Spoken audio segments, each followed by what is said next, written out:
based on home repairs that could have been avoided. I don't. I'm in college just like y'all are. Now, what I'm going to share with you today is something that I learned as a child. Now, my parents never allowed me to affix objects to my walls using nails. What they made me do instead was use a safety pin.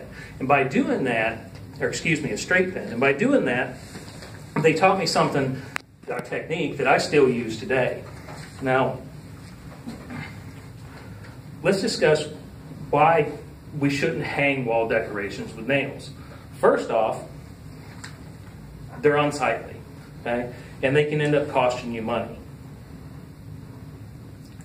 Now, those little holes that the nails leave behind in the wall can end up costing you money, and I say that because it can, if you're selling your home, it can turn off potential buyers.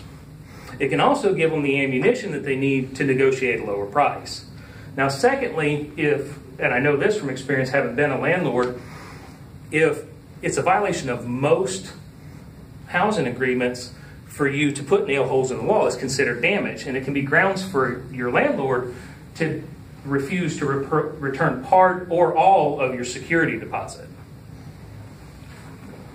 So now that we talked about why these holes should be repaired or filled in, let's talk about your options for filling them in.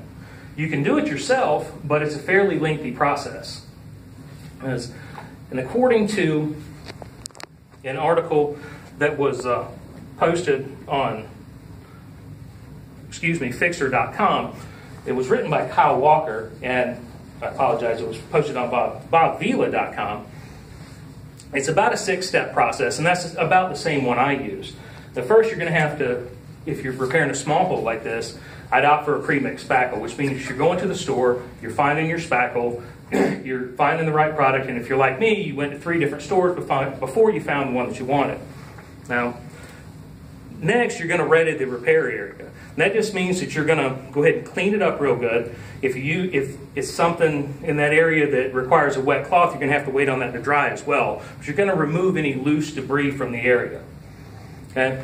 Next, you're going to take your spackle, just a little dab of it on your putty knife, and you're going to go ahead and cover up that hole. You scrape away any of the excess putty, and then the real time consuming part begins because you have to allow that to dry.